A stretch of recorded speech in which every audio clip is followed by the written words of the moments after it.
All right, my people, my peeps, whatever you want to be. This is Let's Be Real with Brad, and before I start this video, please like and share the video. Please subscribe if you haven't already. You guys have been amazing and leaving a bunch of great comments, whether it's negative, just criticism, positive, just anything. I really appreciate the really long ones because I'll type you a really long one too. So had to get that out of the way.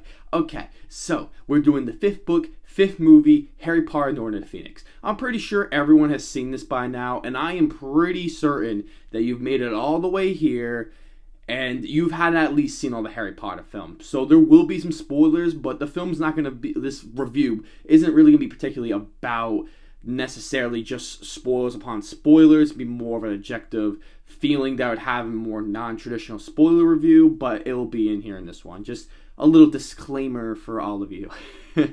So, Harry Potter and the Order of the Phoenix is the first film to be directed by David Yates, which has strung along all these new films of the Harry Potter movies being done by David Yates, and he does a really awesome job. I really enjoy the way he directs it and really manages to get a lot of these emotional and really dark moments, because as this film opens up, it is extremely dark than a lot of the other films, where we start right away in a really dark and intense scene between him and Dudley, and I found it really entertaining, and it's still a really great opening scene. So that is always great with this. I really enjoy the music. Again, I mean, the music just gets better. They always add some other parts to the score that really elevate just so many parts of these scenes. And you have the traditional Harry Potter theme that you've had from the first two films. So the music is fantastic. I love how the cinematography is even different in this one. I don't even know if there's a different cinematographer. Probably should do research on that.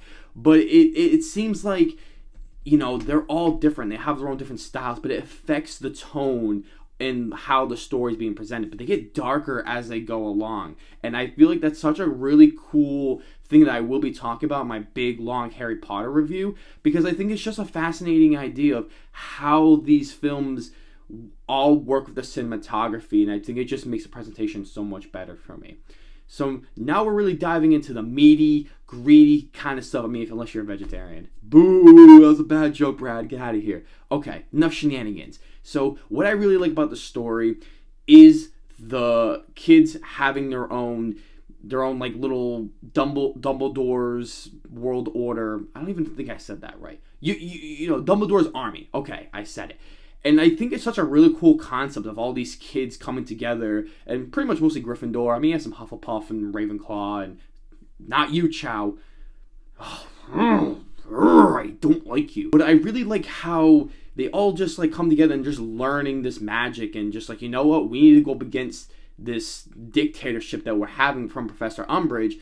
We need to stand together because Voldemort is back. After what happened in the last film, Voldemort is back, and the Ministry of Magic doesn't believe us. We got to go ahead and we got to build our army. And it was such a cool idea, especially we learned earlier in the film that there was another army that was like this before, when you had like Lupin, and you had Sirius Black, and you had the Potters, and you had the Longbottoms. Such a really cool aspect to see now the kids are coming together. It makes it some really fun and enjoyable scenes, and definitely some hilarious moments, especially with Ron just, you know, always doing something silly, and Neville. The other aspect that I really enjoy, but it seems like people also hate at the same time, is Professor Umbridge. She is so maniacal and such a great villain that you hate her so much. There's so many times in films where a villain, you know, doesn't feel like they're a presence on screen. Like, yeah, they're just a bad guy. But you hate Umbridge so much. You just hate her demeanor. You hate the way she goes about things. You know something's not right. And how is she getting away with all these things?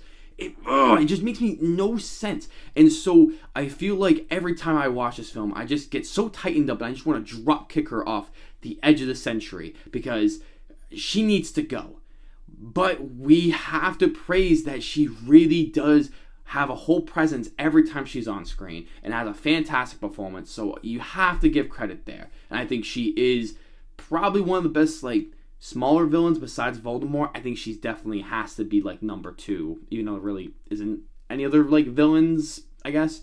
Moving on. I really enjoy the pacing of this film. I think this film goes very fast, and there's never really any dull moments, which I really enjoy. I feel like the movie always goes. But My problem is I feel like it should have been longer. And some of these Harry Potter films, I wish some of them were cut shorter, but this is the one I genuinely wanted more of. I feel like this movie was really cut to the chase and really, kept moving forward.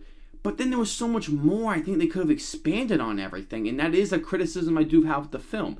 Because considering it's the longest book, I mean, how much did they take out of this film?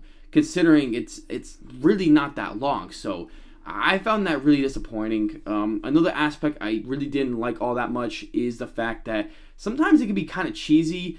But, there's one moment that I think of is when it's like Filch and Malfoy and Crabbe and Goyle, and it shoots to both their faces as they're trying to get into the door, but then they miss it and they go into like this little janitor closet. Like, it's funny, but I don't know, it has like this cheesy corniness to it that I'm just like, I don't really like that. It just kind of bothers me a little bit. I mean, maybe I'm just being nitpicky, but I also found that aspect to it. And the third act is really cool and I really enjoy it, but it feels so short. It seems like when they get to the Ministry of Magic, it doesn't seem like it's escalated at all. And when we get to the battle scene, it only feels like it's like 3 minutes. It goes really short, and I don't know, maybe I just wanted more. I don't know if the budget would have allowed that, or maybe, I don't know how long it was in the book.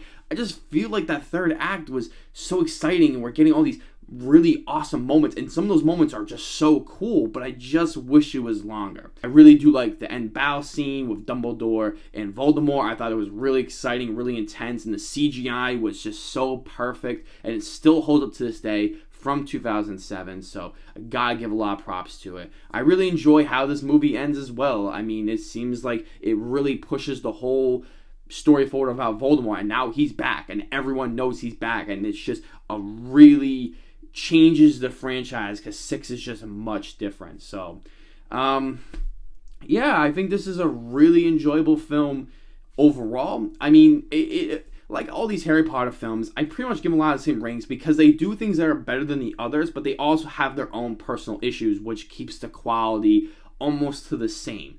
So, if you were wondering why that was, so that is my review of Harry Potter and the Order of Phoenix, and I'm going to give it a 7 out of 10. A really enjoyable film, and definitely one of my favorites, and I can't wait to talk about it in my long video that I will be doing. Thank you guys so much for watching, and I'll see you guys in the next video.